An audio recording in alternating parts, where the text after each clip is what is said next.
Ever wanted to know what a $6,500 coffee grinder looks like and why you might need it? Or does it double as a telescope? Does it also grind your salt and pepper? Well, I interviewed the inventor of this coffee grinder and he answered some of those questions. Let's check it out.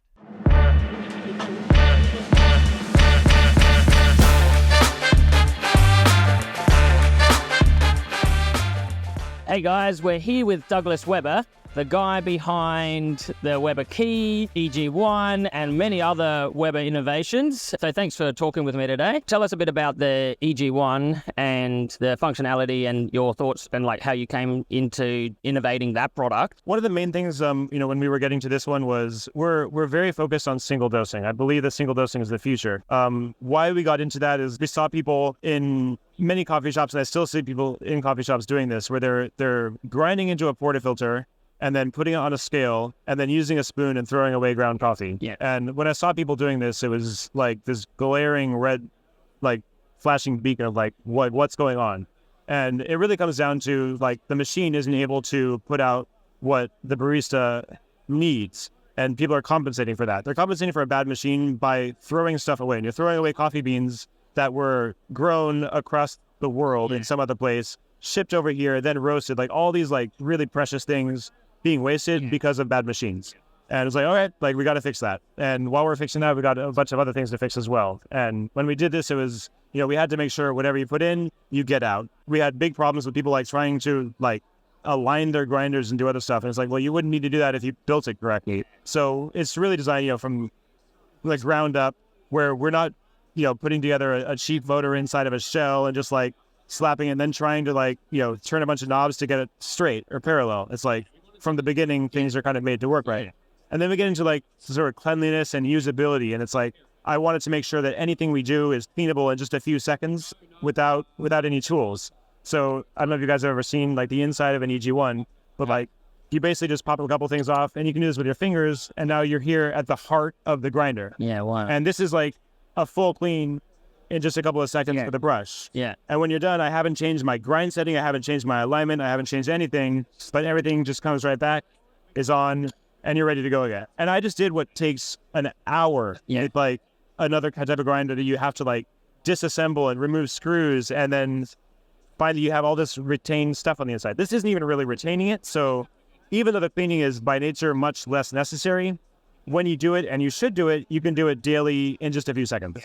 Those are really, really big things. And then, there's the other small details of it. I mean, this is one of our inventions, the blind shaker, where you're dosing into this and it fits onto, this isn't the right portafilter, but it fits any 58. So you can dose right into it and have a really, really clean workflow. Yeah. Little things about how this, sits with the machine. Like, I don't know if you've ever seen this, but like, all of magnetic.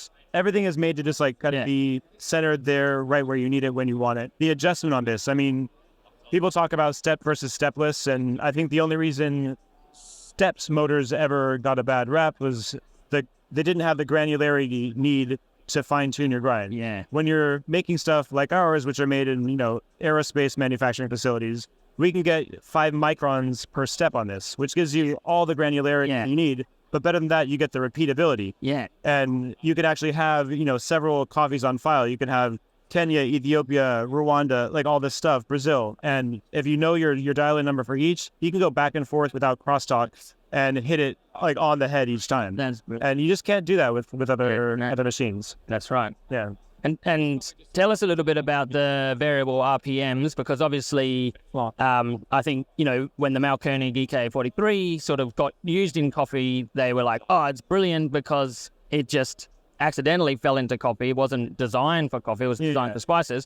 Did you use some of the inspiration from any of that design then to create some of this in the EG-1 and then make it variable to actually get that extra level of control out of it? I started off with it's funny that you mentioned that, and there's like no bad feelings toward it, but that was kind of my example of like what was going wrong. Yeah, coffee grinders, and it was like, wow, this thing, if this thing can work, we can do a lot better. Yeah. And one of the first things we started with was obviously the burrs and the motor.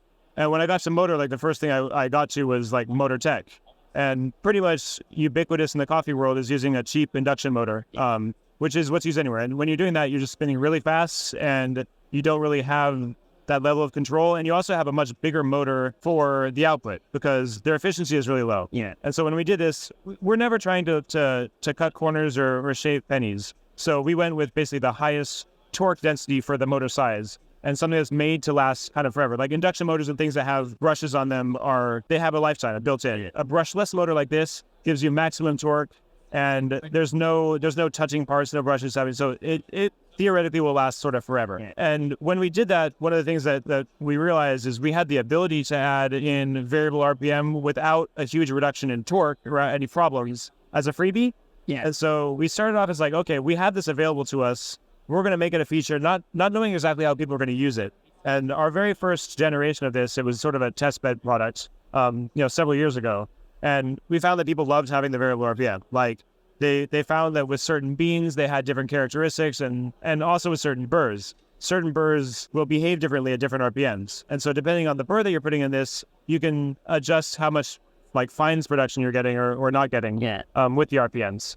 And there's a lot that goes into it. And it could just be, the sound aspects of like what you want it to sound like, how you want like all that to go. And even for those people, like it's nice to be able to have that as a feature. Yeah. I think it opened up a whole new world because obviously you created it and then it doesn't now. Yeah, that's right. Yeah. And then now like people can play and experiment with it and then they can provide you with the feedback and then you can obviously use your genius brain to create the next generation of grinders. It's really amazing to see this, how you've come from that design background and then used the knowledge and then used your experience to create something that just pushes the boundaries. And that is what coffee is all about. Like we're just scratching the surface, really. Sure, for sure. I mean, we look at it like we know how to make things and we're tool makers and we're coffee lovers, but we learn more from our customers and people who use this than we even thought possible. Yeah. And that's what we want it to be. I mean, once we start making this and putting it out there, other people are going to spend their time and resources and their passion for it